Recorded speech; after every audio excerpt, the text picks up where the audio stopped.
Hanson, welcome. Thank you for joining. Thanks, Dawn. Thanks for having me. This topic of storytelling and the power of communications, when I think of you as this human embodiment of storytelling.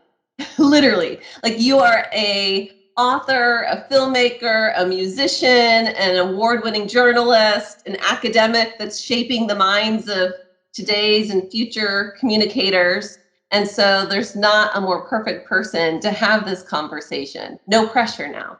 Oh, yeah, no, I'm not feeling it at all. I mean, all that work has really, over time, forced me to see our existence in terms of story. I used to teach a long time ago that our lives, the reason why stories work so well for us is that even biologically and chronologically, our lives mimic stories. There are three acts, right? There's birth and that sort of figuring things out. There's that middle act, which you and I were both in terms of at the maximum strength and understanding. And then there's decline, which you will never face, but I am on the verge of, which is the end, right?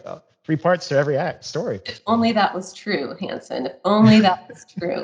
So let me ask my first question of you, which is, where does that love of story come from for you? It really comes from the understanding that if story is so inextricably tied to our lives, that is our fundamental motivation.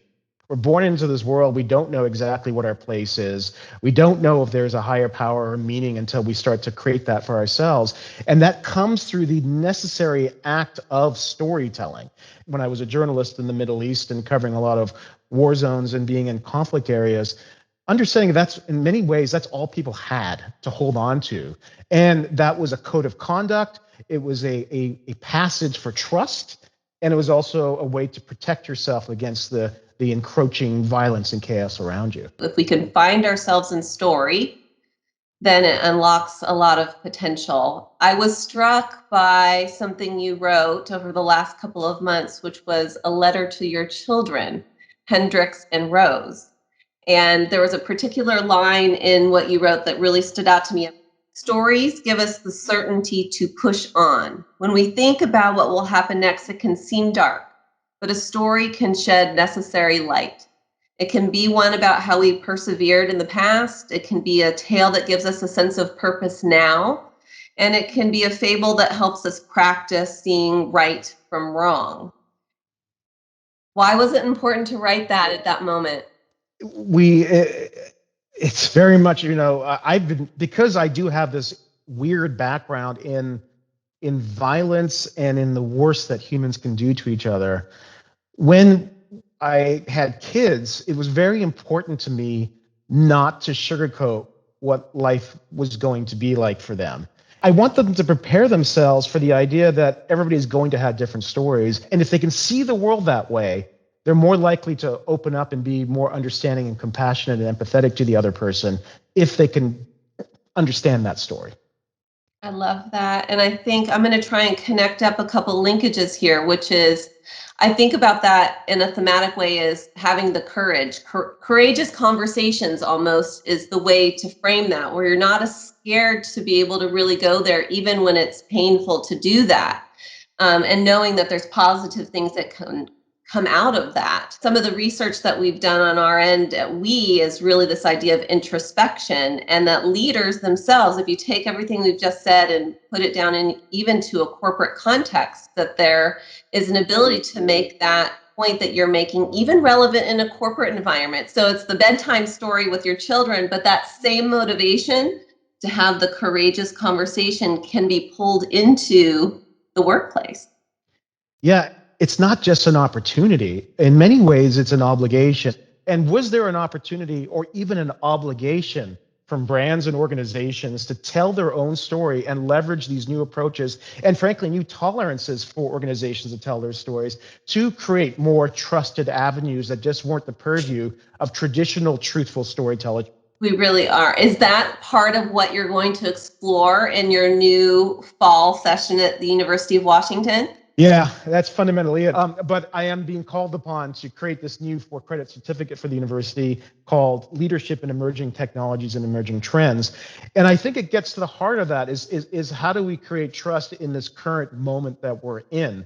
Because it's no longer enough for a company or a brand to sort of say, I'm just going to stick to whatever my business model is and sell this widget or this service, and I'm done. The way that technology has broken open communications and relationship building and the expectations of consumers and audience around who has to communicate, especially when these trends are coming at us fast and furious, and the challenges from the pandemic to climate change to social justice. Business leaders have to make sense of this. They have to take to the public stage to do this. But you can't do this blindly. You actually have to make sure it aligns with the ethics and values of your own culture and community and company. And that takes hard work. That hits on exactly so much of what I've experienced, which is we are in the moment where there is more recognition, right? So there's energy and commitment, not as all the way, but really much more than you've ever seen. But then the next question is, all of this is coming at me, all of it at once. I have stakeholders right to left that are more expansive than ever. Where do I start? How do I prioritize? What's the structural implications of that I need to likely change because it's a different way of working? How do you break that down? Where do you begin even for a curriculum on that? We are in this time of accelerated change. And when things are changing so quickly, it puts us in this natural state of anxiety, and we're looking for touchstones along the way just to brace ourselves. And that anxiety is actually what leads to the level of polarization and discord that we're seeing, especially in this country. And so what is the antidote to that? Well, we have to make sense of it. We have to make decisions. We have to hold on. And if you don't have sort of that bedrock behind you that you can constantly look to, even as the next thing is coming at you and you're blindsided, then you're in big trouble.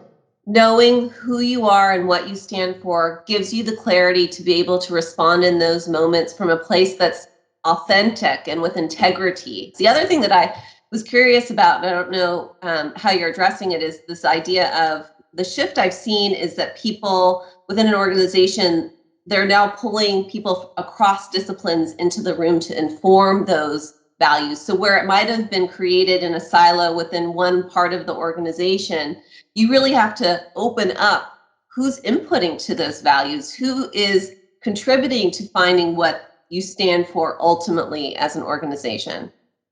Yeah, that's right. I mean, the primary deliverable for this class that I'm teaching is going to be for students to choose either their organization or an organization that's meaningful to them and craft that declaration.